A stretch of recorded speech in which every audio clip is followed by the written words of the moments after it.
Bueno, Silvia, identifícate. Bueno, soy Silvia González, alcalde, soy familiar de víctimas del franquismo, memorialista y me dedico sobre todo a documentar víctimas del franquismo en general. Y además soy presidenta de Granada Republicana UCAR, que es una asociación que pretende la consecución de la Tercera República. Tu trabajo de investigación lo desarrollas con un equipo.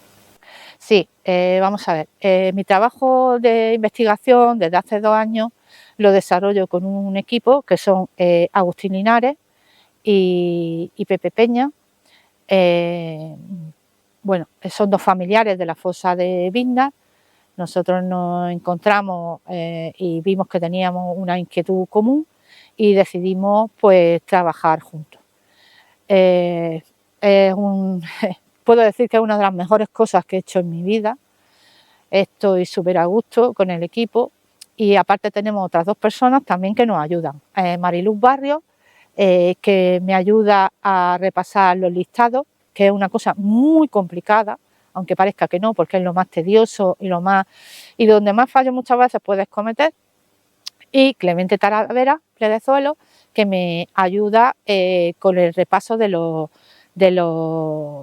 artículos. Es mi asesor cuando hemos terminado un artículo de investigación y se ha escrito, pues él que dice, mira, esto a lo mejor así o asado, o ve si hay algún error o tal. Son las personas que están colaborando conmigo ahora mismo. Cuéntanos en qué consiste tu trabajo de investigación. Bueno, es una pregunta un poco complicada. Vamos a ver, yo me he centrado sobre todo en saber quiénes eran las víctimas tanto de fosas determinadas, en el caso de lo que yo he trabajado, Pino Genil, que lo trabajé con Miguel Ángel Tejada, que es uno de los familiares, Padul o aquí el Barranco de Vinda. Lo que pretendo y lo que busco, lo que buscamos desde el equipo, es intentar saber quiénes eran, más allá de un simple nombre en un listado, sino qué es lo que hacían, cuál era su vida, qué es lo que su familia sabe aportarle a su familia y nosotros aportarle a la familia. Antes de continuar, quiero agradecerte en mi nombre y en el nombre de la familia la gran labor de investigación que haces en favor de los familiares y las víctimas de la guerra civil. Muchísimas gracias, pero es compartido con Pepe y con Agustín. ¿Qué te ha llevado a ello, a esta investigación? Bueno, a mí me llevó, empecé con la investigación de mi familia, descubrí un mundo totalmente apasionante, me di cuenta de las dificultades. Cuando yo empecé a investigar mi familia me di cuenta de las dificultades que teníamos, los familiares de víctimas del franquismo. Desde tener cosas en 18 archivos diferentes, que además investigar cuesta mucho dinero, eso es una cosa que los familiares no sabéis, pero que es así, cuesta mucho dinero y mucho tiempo. Ahora ya, gracias a Dios, se están digitalizando muchos archivos y eso nos ha facilitado muchísimo las cosas, pero yo me di cuenta que era algo que me apasionaba y que además empecé a ver que tenía cierta facilidad. He ido aprendiendo, he ido aprendiendo muchísimo. Me he equivocado, porque lo tengo que decir. Dice una amiga, no digas que te has equivocado. Sí, claro que me he equivocado. Y además vas viendo muchas cosas por el camino. Por ejemplo, os cuento una anécdota. Con lo del tema de las edades, siempre hay muchos problemas. Yo me encontré en documentos hasta 3 edades diferentes de una víctima. Es decir, que nosotros llegar a ciertas cosas como es lo más sencillo del mundo, que es la edad de una persona, tenemos que dar muchas vueltas. A veces se encuentran documentos como partida de nacimiento, pero otras veces no tenemos eso. Yo tengo un caso en Vinda que estoy tratando por todos los medios y voy a ver si ahora lo consigo, porque tengo otra persona que nos está ayudando, Tomás Andreu, que me está facilitando muchas cosas y voy a ver si lo consigo. Pero a veces esa cosa tan simple como una edad cuesta muchísimo trabajo determinar una edad concreta, seria. ¿Cuáles son tus fuentes de información? Bueno, básicamente, a ver, son 2 fuentes. Una, los archivos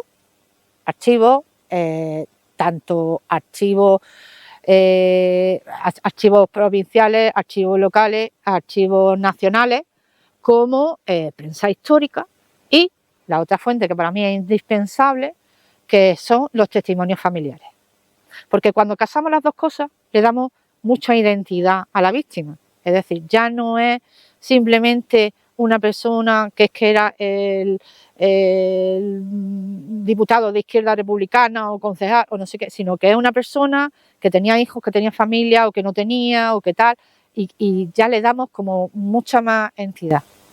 ¿Cuánto tiempo hace que está dedicando a esta investigación?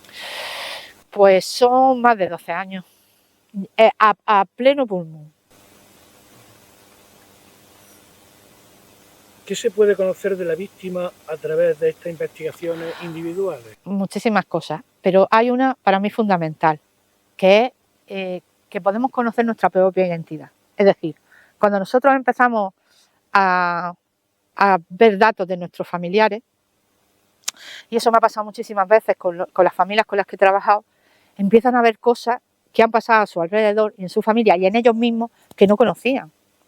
Formas de ser, pasiones compartidas. O sea, yo, por ejemplo, me di cuenta que me parecía mucho, siempre me parecía mucho a la familia de mi padre, pero me parecía mucho a mi abuelo.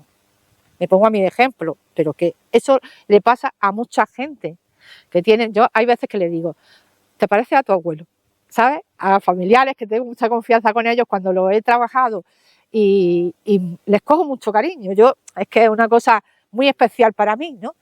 Y yo y Pepe y Agustín, ¿no? Muchas veces nos entusiasmamos mucho y dice, ¿cómo te parece? Yo se lo decía a Rosario, Rosario, ¿te parece a tu abuelo? ¿Tú sabes que te parece a tu abuelo? Porque es verdad, ¿sabes? Hay cosas que tú vas viendo en ellos que son parte de tu propia identidad.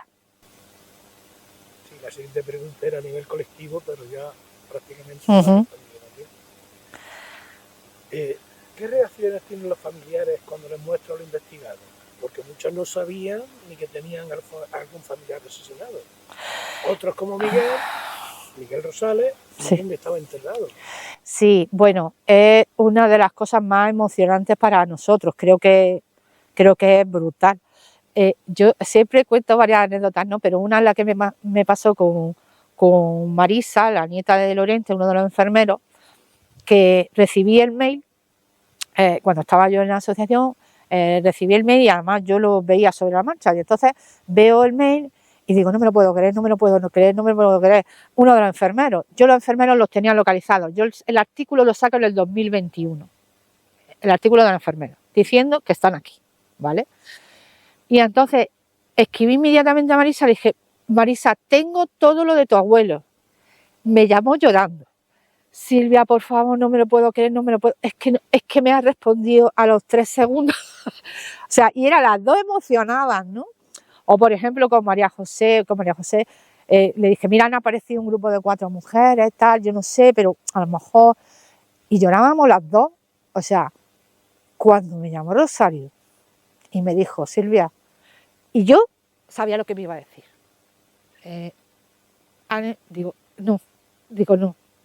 No, sí, Silvia, sí. Y tú lo sabías, porque yo semanas antes le había dicho, va, aparece tu abuelo. Y todo eso es una emoción impresionante. Para ellos es muy importante porque rompe el silencio, ¿sabes? Entonces descubren muchos detalles, muchas cosas que no sabían y que les dan ya como una visión global de lo que eran sus familiares. Y para nosotros es una emoción muy grande porque también vemos que nuestro trabajo está sirviendo de verdad, ¿no? Que quiera o no, muchas veces este camino es muy difícil para nosotros. Es que no os imagináis, no os imagináis las horas que estamos echando Agustín, Pepe y yo. No os lo imagináis. Nosotros tenemos ahora mismo 3 artículos hechos. Va a salir un cuarto, que va a ser para mí uno de los bombazos, que va a ser el de los tranviarios. Pero es que nosotros hemos pasado de 107 personas que había, que no se sabía aquí en el Barranco, en el estado de Molina Fajardo, que no se sabía ni qué edad tenían, ahora mismo nos faltan 10. Solamente nos faltan 10 por saber la edad. ¿De los 141? El trabajo es impresionante, pero de verdad, también está teniendo muchas satisfacciones. Conoces muchos casos por tu trabajo de investigación, como la Rosario, la Agustina, la Milagro, el Enrique García Capa, pero hay otros que no son tan conocidos. Háblanos un poco más de los que más te han impactado. Que no son tan conocidos, bueno, está Concha Pertínez Tabasco, que para mí fue un descubrimiento total, una mujer que era la presidenta de la agrupación socialista feminista de Santa Fe, que sabes que está con Milagro, que para mí fue, o sea, de verdad, ha sido una de las cosas más fuertes, ¿no? Y no sé, es que era una mujer impresionante, porque era una mujer de pueblo que era vendedora ambulante, pero que tuvo la capacidad y la visión de ver lo importante que era que las mujeres se organizaran, que las mujeres reivindicaran sus derechos. Y eso en un pueblo, que era un pueblo muy grande, pero que le costó la vida. Entonces, yo cuando descubrí, de verdad, cuando descubrí a Concha, me quedé totalmente impactada. A lo largo de este año ha habido muchísima gente, yo casi todo, ahora veréis que van a salir nuevas cosas y bueno, es que yo de verdad que les quiero a todos, o sea, y vamos a intentar ir sacando todo lo que hay, todo. A mí el caso que más me ha impactado ha sido el del niño encontrado de 11 a 14 años, según los análisis previos forenses. Tú conoces el caso este más concretamente. ¿Qué nos puedes contar de este caso, de este niño? Vamos a ver, yo no puedo contar nada porque yo lo que sí os puedo contar es lo que nosotros hemos investigado y que le pasamos al equipo, ¿vale? Cuando salió el caso del niño, nosotros nos pusimos a revisar nuestro archivo. Porque, como te digo, nosotros tenemos muy avanzado el listado de 280 personas ahora mismo tenemos en Biznar. Y es más, hay un grupo que tengo mucho interés por sacar, que espero sacarlo a principios del año que viene, que es el grupo del 7 de agosto, que es un grupo desconocido, pero que nosotros sí conocemos ya como es una investigación muy parecida al grupo del 24 y del 25, que dijimos quiénes eran, y ahora tenemos este grupo también del día 7. Yo lo que puedo decir es que nosotros nos pusimos a investigar en nuestros archivos. Y entonces vimos las personas con menos edad que teníamos en el listado. Y descubrimos, eso lo descubrió Pepe, nosotros pensábamos que hay una persona que es Ángel Aguado Robles, que es del 21 de octubre, de un grupo de 15 personas, de 15 hombres, que es asesinado aquí en el Barranco. Entonces, Ángel Aguado sabíamos que tenía 17 años, pero decidimos a los que teníamos así de edad más corta hacer una segunda revisión por si acaso nos habíamos equivocado, porque lo que te digo es que lo de las edades es muchas veces muy complicado. Entonces Pepe encontró las quintas, curiosamente, porque él ya estaba muerto cuando le llaman a quinta. Pero descubrimos que la edad, la fecha de nacimiento que ponían las quintas era diferente y que según la edad de las quintas era 16 años. Entonces dijimos, ¿qué pasa aquí? La edad que teníamos del padrón municipal de 1935 era una y de las quintas era otra. Entonces yo llamé a un amigo, Tomás Andreu, y le dije, mira Tomás, tengo un marrón porque tengo aquí una persona de 16 años, creo que es súper importante, una persona de 16 años determina un grupo. Por lo que hemos visto siempre en Biznar hay más o menos unas medias de edad y esa edad es muy corta. Y entonces le dije, mira, Pepe ha descubierto esto y necesitamos ver si por alguna parte podemos encontrar el acta de nacimiento de Ángel. Y entonces, efectivamente, al día siguiente, un Tomás, que es un acta, me manda el acta de nacimiento de Ángel, confirmándonos que tenía 16 años. Nos quedamos, porque además, detrás de la historia, hay una historia muy interesante y muy potente. A Ángel y a su hermano lo fusilaron. A Ángel en el Barranco de Biznar y a su hermano lo fusilaron en el cementerio de Granada en el 37. Nosotros sospechábamos que eran de la Juventudes Libertarias o de la CNT por dos cosas. Una, porque en el expediente de responsabilidades políticas de su padre aparece que era afiliado a la CNT y que le habían matado 2 hijos. O sea, nosotros ya sabíamos que esos 2 hijos eran Ángel y José, pero no teníamos la confirmación oficial. Pero teníamos una anécdota buenísima, que yo se la conté a Fran Andújar y me dijo, ¿me has dejado con esto? Porque resulta que con 13 años, Ángel, otro hermano menor y un amigo se van a la librería Prieto de Granada y roban 4 libros. Y yo le decía a Fran Andújar, esto solo lo puede hacer gente de la CNT, porque ¿qué niño va a robar un libro? ¿No? Y se lo decía en plan de cachondeo, pero el cachondeo ha resultado real. Yo hace una semana estuve en Almería y en Almería encontré el sumario de José, del hermano de Ángel. Ese sumario me confirma que los hermanos estaban en las Juventudes Libertarias en la CNT. Y entonces ya hemos cerrado totalmente el caso, lo vamos a sacar en las próximas semanas, porque creemos que es un caso muy interesante y muy paradigmático.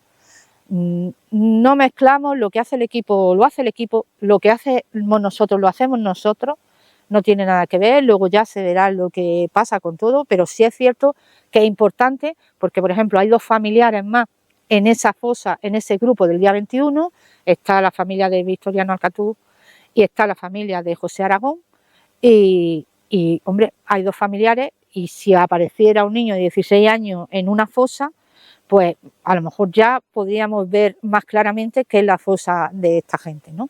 Entonces creemos que es interesantísimo, lo hemos cerrado, ya te digo, hace unas cuantas semanas que bajé yo a Almería. Casi se puede confirmar que Ángel es el niño encontrado en esta fosa. No. Yo no entro ni salgo absolutamente en nada de lo que haga el equipo. Eso ellos lo tienen que determinar. Yo lo que sí que puedo decir es que hay un niño de 16 años de la saca del día 21 de octubre, Ángel Aguado Robles tiene 16 años. Eso confirmado absolutamente. Eso se lo dijimos al equipo en su momento, por si a ellos les servía de algo, pero yo lo que puedo decir es eso. Yo lo que hago con Pepe y con Agustín es documentar. Esto lo tenemos documentado, ya te digo, hasta con el certificado de nacimiento de Ángel, con lo cual no hay ninguna duda. O sea, no hay absolutamente ninguna duda. Pero es importante, claro, a la hora de determinar una fosa, claro que esos datos son importantes. Se ha escrito poco de las viudas y de los hijos e hijas que quedaron desamparados. ¿Qué represalias se tomaron contra ellos y cómo les negaron la subsistencia? Pues mira, el otro día me pasó una cosa, le pasó a un investigador un texto precisamente de... yo me he centrado mucho en eso durante muchos años, sabéis que una de mis especialidades son las mujeres.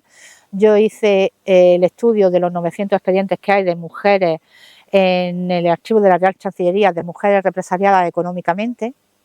El problema es que cuando terminó la guerra, no, desde el principio, una represalia económica, muchas veces hacia ellos, pero que en verdad repercutieron sobre ellas, que eran las que estaban viviendo. O sea, el caso de mi abuela, el caso de muchísimas de nuestras abuelas, como no estaban ellos, pues era sobre ti. O sea, a lo mejor el expediente se lo abrían a él o a ella, pero en el fondo si se lo abrían a él, si tú eras viuda, era sobre ti y sobre la que recaía.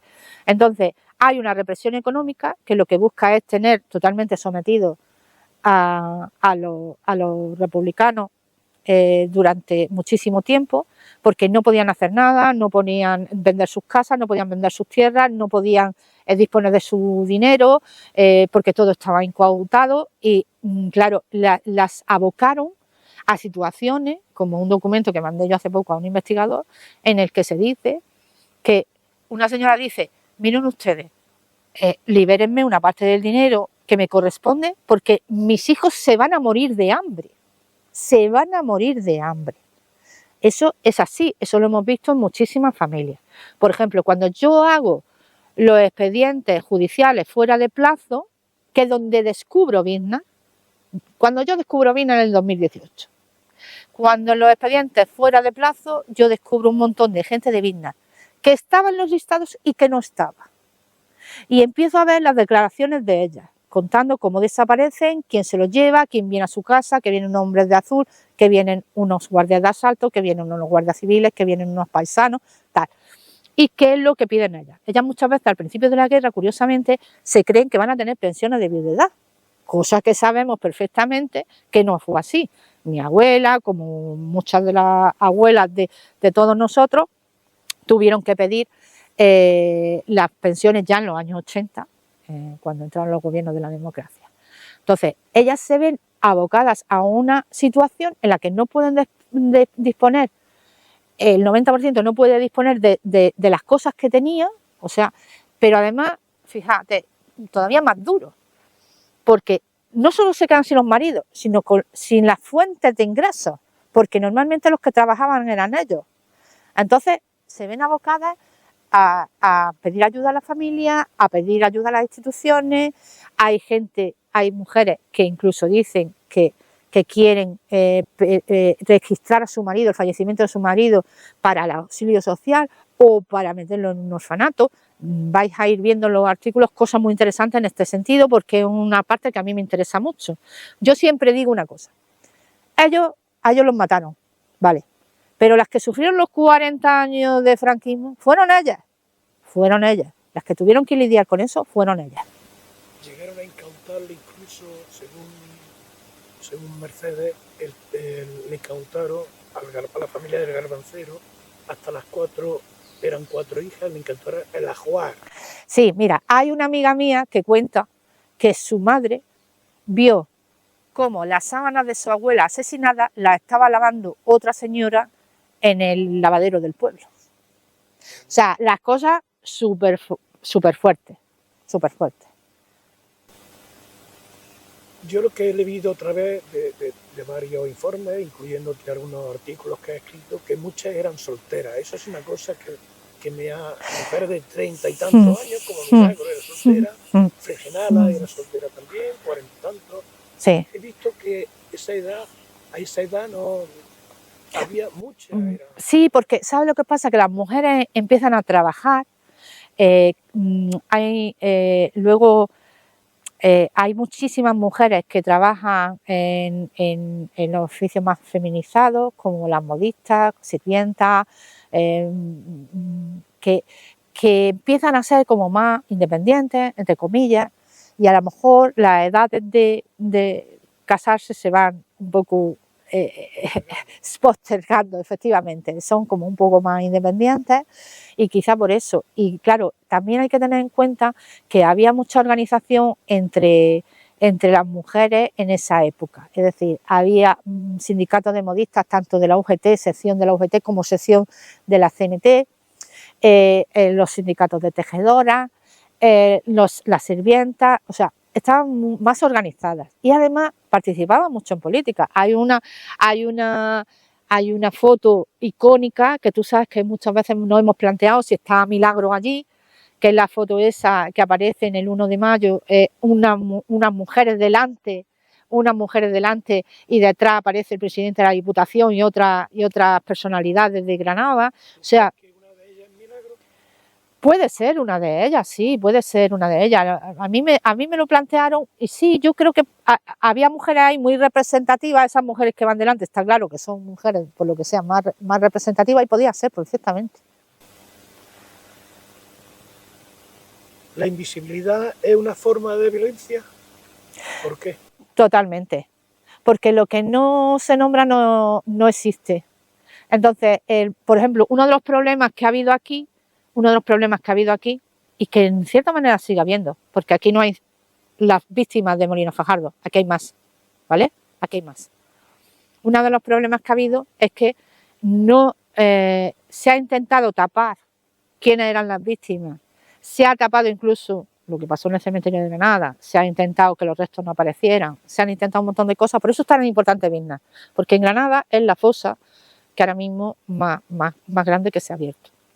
Entonces, claro, en cuanto que tú a esa gente la quitas totalmente de la historia, del mapa, de todo, tú la has eliminado. Entonces, tú estás ejerciendo una violencia sobre esa gente. Bueno, de una forma más o menos has contestado, pero te lo vuelvo a repetir por si quieres ampliarla. Durante y después de la guerra, ¿cómo fue la represión contra las mujeres y de qué forma se hizo? Bueno, hubo muchas formas. Bueno, la primera es que todos los derechos que se habían conseguido durante la Segunda República son eliminados. Luego hay una represión específica en la que se intenta, en un primer momento, cosificar a las mujeres con una represión brutal sobre ellas, con maltratos, con rapados, con insultos, con menosprecio a la familia, a las mujeres de la familia de republicanos, tanto encarcelados como asesinados. Y luego pues la represión económica, represión social, es decir, es una represión que tiene muchas patas, muchas patas. En el barranco de Vizna, aquí donde estamos, según el libro de Molina Fajardo, hay registradas 31 mujeres. Tú hablas de 39 y 142 hombres. Desde el 14 del 9 del 36 al 23 del 11 del 36. Sí. De momento se han encontrado 101 hombres y las 31 mujeres que aparecen. Pero hay un espacio de tiempo que no hay registro ni anterior ni posterior a esta fecha. ¿Crees que puede haber más según tu investigación? Vamos a ver. Yo me voy a ceñir a los documentos. Nosotros pusimos entre Vino y Alfacar, entre otras cosas, porque cuando se habló de abrir aquí, no se habló de abrir solo en el barranco. Se habló de abrir en el barranco y hablar en zonas cercanas a Alfacar. Y entonces empezamos a recoger también las víctimas de Alfacar, ¿vale? Pero el 95% de lo que tenemos pone Vizna. Nosotros no nos podemos ceñir solamente al listado de Molina Fajardo, porque hay otras fuentes. Es que eso es así de claro. Es que no hay otra cosa. O sea, yo si investigo y solamente investigo esto, estoy mintiendo. Pero me estoy mintiendo a mí misma. Y estoy mintiendo a la gente y estoy mintiendo a las familias. Porque hay mucho más. Cuando yo hago los expedientes judiciales fuera de plazo en el año 2018, que es cuando yo descubro Vizna, yo veo que hay mucho más que Molina Fajardo. Y sabemos perfectamente que hubo más. Por ejemplo, te voy a poner un ejemplo muy claro, que yo siempre lo digo. Si el día 24 y 25, que yo dije, y el equipo mío de Pepe y Agustín dijimos que aquí había gente que estaba fusilada, porque Antonio de la Fuente dice que hay un grupo tal cual, pero no especifica nada. Quienes especificamos quiénes son esas personas somos nosotros. Quienes decimos son fulanitos, ¿vale? Si el 24-25 empiezan los fusilamientos y Molina Fajardo recoge a partir del 14 de septiembre, el grupo del 5 de septiembre de trabajadores del Faro que se suben a Vizna y que venían aquí las familias todos los años a conmemorar la fecha, ¿me estáis diciendo que no está aquí? Ahí algo no cuadra, hay que ir más allá, hay que ir más allá. Luego además no sabemos muchas cosas. No sabemos muchas cosas, porque aquí han aparecido grupos de enterrados que no son los grupos que vienen en Molina Fajardo.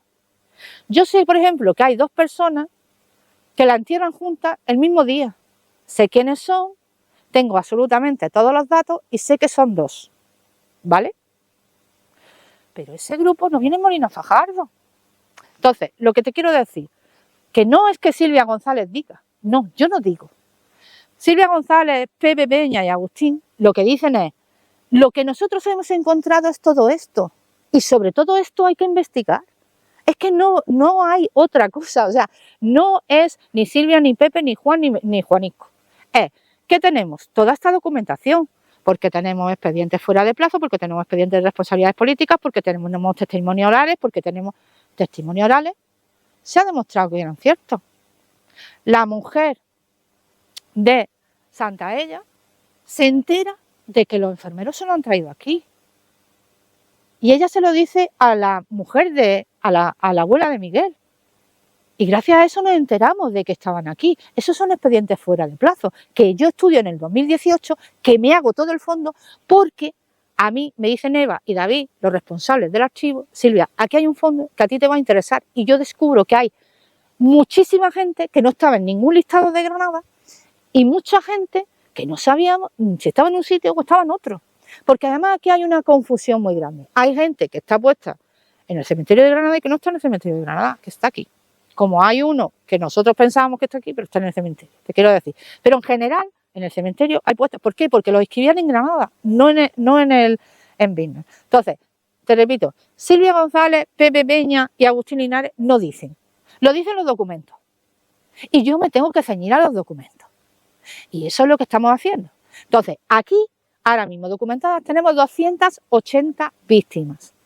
Y eso es lo que vamos, y además estamos haciendo el repaso final del listado, porque hemos hecho una parte y ahora tengo que hacer con Marilu otra, porque todo esto además lo hacemos cuando podemos, cómo podemos, echando horas de todos los lados. Y entonces vamos, pues eso, como vamos. Pero claro, es lo que te digo, yo no me puedo quedar más allá, porque hay cosas que no cuadran. Aquí lo que se ha demostrado con las identificaciones es que nosotros señalamos una serie de cosas y que eran verdad. Se están cumpliendo. Entonces, yo me ciño a los documentos. Y a partir de ahí, pues iremos viendo lo que va saliendo. Pero tenemos que ceñirnos a los documentos. Y ya está, no, porque si solamente nos quedamos con Molina Fajardo, si sabemos perfectamente que ellos apuntan a partir del día 14, si ellos mienten más que hablan, si en la memoria de Nestares dice una serie de cosas que yo la leo y sé que es mentira, ¿por qué nunca nombran a los trabajadores del Fargue? ¿Cuándo sabemos que los trajeron aquí? ¿Por qué no los nombran nunca? Porque ellos, por lo que sea, no querían que se supiera que los trabajadores del Fargue los habían traído aquí. Pero es lo que te digo, si hay un grupo el 24-25, hay un grupo de trabajadores del Fargue el día 5, que venían los familiares todos los años aquí, y el 14 de septiembre es cuando empiezan ellos a escribir, eso es, vamos a ver, eso hay que investigarlo. Yo no me puedo ceñir solamente a los testimonios orales que vienen en Molina Fajardo. Me tengo que ceñir a los testimonios orales, me tengo que ceñir a los archivos y me tengo que ceñir a los testimonios de los familiares. Y con todo eso tengo que hacer una investigación completa y exhaustiva. Entonces yo no me voy a parar en una sola cosa, porque entonces estaría mintiéndome a mí y a las familias. Entonces, no. Mira, lo que está claro, yo en el 2021 dije que los enfermeros estaban aquí. Este año hemos ya explicado lo que pasó con Antonio Rosales y por qué se llevan a los enfermeros. Estaban aquí. Y lo dijimos en el 2021. Y no venían Molina Fajardo. Dijeron que habían enterrado uno aquí, pero no se sabía ni quién era. Y además eran del 24, cuando siempre se había hablado del 25. Por eso te digo que hay que hacer un trabajo exhaustivo. Yo, desde luego, Pepe y Agustín, lo vamos a hacer. Ya cada cual, pero que ya te digo, que con toda tranquilidad, si todo esto va a ir saliendo. De todas las personas que ha investigado, que conoce su nombre, ¿conoce ya a la familia? ¿Has conseguido ya descubrir? No, hay algunas que me faltan, unas porque no tienen familia y no hemos podido contactar con ellos, otros que me gustaría muchísimo, por ejemplo, la familia de Fermín Roldán, que es un personaje al que yo le tengo muchísimo cariño, hicimos con muchísimo cariño además fue una sorpresa porque fue como, nos pasa mucho, ¿sabes? Nos liamos mucho con los artículos porque muchas veces es como una muñeca rusa, abrimos una y empieza a aparecernos otra, nos dimos cuenta que su mujer tenía un hermano que había sido fusilado y otro hermano que había sido represaliado y su hijo fusilado. Entonces ya también metimos esa historia. Entonces muchas veces nos pasa que abrimos, por ejemplo, yo hay una cosa que siento muchísimo, que es no haber podido conocer a la familia de Enrique Capa. Enrique es uno de los personajes, de las víctimas que de verdad con más cariño he hecho, porque lo mataron a él y a su hijo. Y me pareció siempre tan fuerte, que es un caso muy paradigmático para mí. Que a los dos se los trajeran aquí. Por lo que he leído, era una persona muy abierta. Era muy abierta, muy espontánea, además tenía muchísimo sentido del humor, era muy cachondo, era una familia muy culta, el hermano también era médico. En fin, era además una persona, estaba en el consejo escolar, digamos, de allí, de Pinos del Valle, Pinos del Rey, y en fin, era un personaje persona muy peculiar. Yo le tengo muchísimo cariño y espero un día, mira, eso va a ser, hay varias cosas que te digo que estoy esperando, todas las familias, ¿no? Pero hay varias que me encantaría que llegara el día en que podamos llevar a Enrique y a su hijo al valle a enterrarlo. Y otra persona que tengo muchísimas ganas de que aparezca es Pedro Domínguez Mazo. Con la familia tengo una unión brutal y me gustaría mucho que aparecieran todos los familiares que conozco. Fíjate, no me he emocionado hasta ahora. Todos los familiares que conozco espero que encuentren a sus seres queridos, todos. Yo tengo una ilusión enorme, todos, de verdad, muchísima ilusión. En alguna conferencia que viste, por ejemplo, en el Día del Libro, sí. Hablas de en los apartados que escriben sí. La profesión a la que se dedicaba era el sexo. Sí, su sexo porque su sexo es una forma de decir que era la más de casa. Pero claro, es una cosa absurda, porque muchas de esas mujeres trabajaban, es decir, trabajaban no a lo mejor contratadas directamente por un empresario, sino que muchas de ellas trabajaban en su casa o hacían trabajo para otras. Por ejemplo, en el Albaicín había muchas tejedoras que trabajaban directamente en sus casas, no en las fábricas, ¿no? O modistas, ¿no? Entonces, efectivamente, ponen... En lugar de decir que se dedicaban a sus labores... Sí, ponen su sexo, pero es un genérico, no, es verdad que te impacta al principio, pero luego ves que eso, que eran como que eran amas de casa que no trabajaban. Pues no, sí trabajaban. Y además te voy a decir una cosa, eso cuando se refiere a mujeres del campo es una gran mentira, porque la mayoría de las mujeres del campo trabajaban en su casa y luego trabajaban en sus tierras, con sus gallinas, con su campo, o sea, las mujeres siempre han trabajado, excepto algunas muy, las privilegiadas, la mayoría de las mujeres trabajaban. Y cuidando a los niños. Bueno, eso aparte, claro. ¿Qué es el trauma transgeneracional? Vale, esto es una parte muy interesante. Y aquí, mira, te voy a decir la verdad, cuando yo empecé a hablar de esto, alguna gente me miraba, ahora ya es normal hablar de esto. En el 2018 creo que fue, yo asistí a un congreso que organizó el Seminario de la Paz y los Conflictos, que era el trauma transgeneracional en nuestras guerras. Yo ahí, por distintas lecturas, fui descubriendo muchas cosas. Es decir, el silencio que ha habido en nuestras casas, la violencia que han sufrido nuestros familiares, de alguna manera nosotros hemos heredado una parte de ese en forma de trauma, ¿vale? Entonces, es muy importante para sacarnos ese trauma que todo esto salga a la luz, que se conozcan las historias, que esto se hable. Mira, cuando nosotros hicimos la fosa de Pinogenil, yo me acuerdo que decía Antonia era una mujer de 96 años, la primera vez que nos escribió, cuya madre había sido fusilada, y decía: ¿por qué se habla de todas las fosas y no de la de mi madre?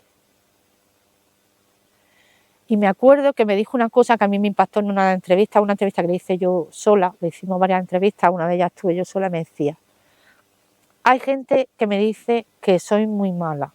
Dice, no entienden todo lo que yo he sufrido. Una niña que se queda sin su madre, que se tiene que ir del pueblo porque abusan de la hermana y ella teme que la violen a las dos o que las maten. Que luego llega, está aquí, se tiene que poner a trabajar con 12, 13 años, 14 años. Que luego al padre lo matan a golpe. Que encima se casa con un señor que luego resulta que es un alcohólico. Esa mujer tenía un trauma encima terrible, pero que el trauma es una cosa que se hereda y que está ya totalmente, digamos, demostrado, o ya hay muchísimos trabajos sobre este tema. Ya te digo, cuando yo empecé a ver este tema, pues había gente que me miraba como diciendo, bueno, ¿sabes? Y ahora una cosa que todo el mundo ha reconocido que existe.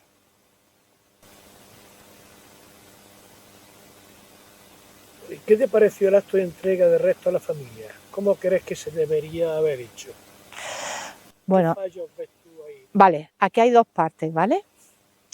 O sea, para Silvia González como investigadora y como además como como parte digamos, de acompañamiento en todo este proceso, tanto de la familia de Antonio Rosales como de Juan de Dios Adarve, fue maravilloso. Fue uno de los mejores días de mi vida, o sea, de verdad, porque cuando estás en esto es tan duro, pero tan duro, a ver, yo hay veces que me despierto con una sensación, porque hay mucha violencia implícita en lo que nosotros investigamos. Entonces, a mí a veces me dan crisis, o sea, crisis yo a lo mejor resultará raro que diga esto, pero es tanta violencia que a veces nos cuesta, nos dan crisis de soportar esto, ¿no?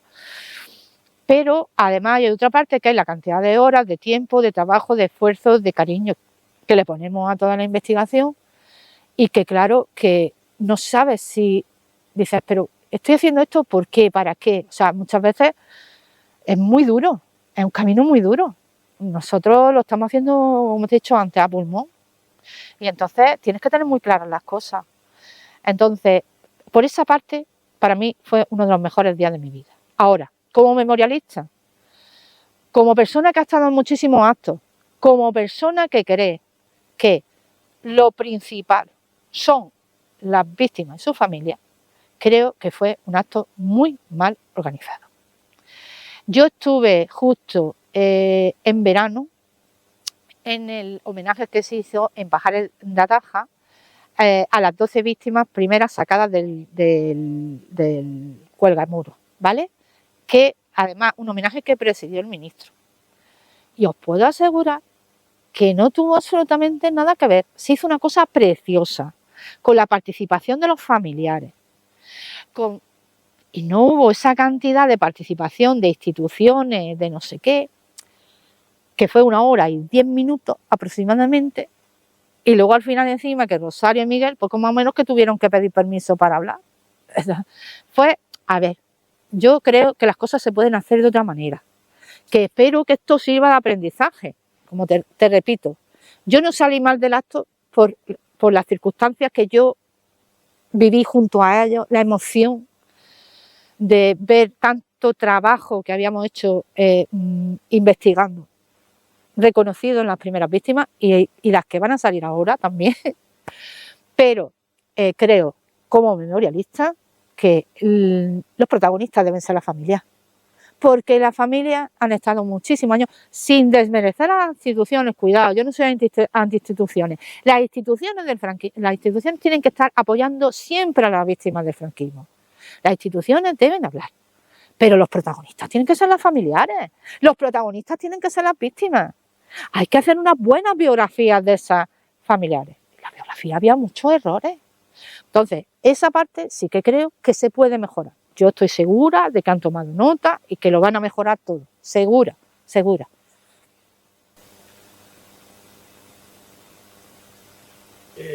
¿Tienes alguna relación con las asociaciones de mujeres feministas?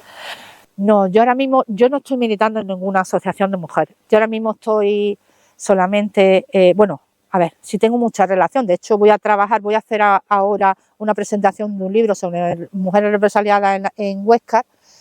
Lo voy a hacer con una asociación de mujeres de Guadix. Vamos a hacerlo con una asociación de mujeres de Guadix. Pero no estoy militando en ninguna asociación de mujeres, ¿vale? Soy presidenta de Granada Republicana UCAR y ahí es donde estoy trabajando como asociada. Pero bueno, que yo lo de presidenta no lo tengo subido a la cabeza, que yo soy una curranta y ya a estas alturas de mi vida todo eso me da igual. Tu medio de comunicación para expresarte. Esto es muy importante, vamos a ver, si no hubiera sido por el Independiente, todo lo que nosotros hemos hecho no hubiera tenido la repercusión que ha tenido. El Independiente ha sido nuestro sustento. María Andrade, para mí, es una de las personas más importantes en mucho tiempo de mi vida, porque ha sido una persona gracias a la cual yo he podido hacer muchísimas cosas y que siempre me ha dado muchísimo apoyo. Entonces, yo creo que es importante reconocer que un medio muy pequeño de Granada, ni Ideal ni ninguno de los otros, nos ha ayudado y, sin embargo, nos ha ayudado muchísimo. y siempre están aquí. Y gracias a ellos se están sacando muchísimas historias, tanto del Barranco de Viedma como de muchísimos más sitios de Granada y de muchísimas víctimas de Granada. Y eso hay que reconocerlo y hay que darle su lugar, el que les pertenece, como el medio que de verdad se ha preocupado por las víctimas. Pues hemos terminado, Silvia. Muchas gracias Muchas gracias a ti. por tu compromiso. Venga, muchas gracias a vosotros.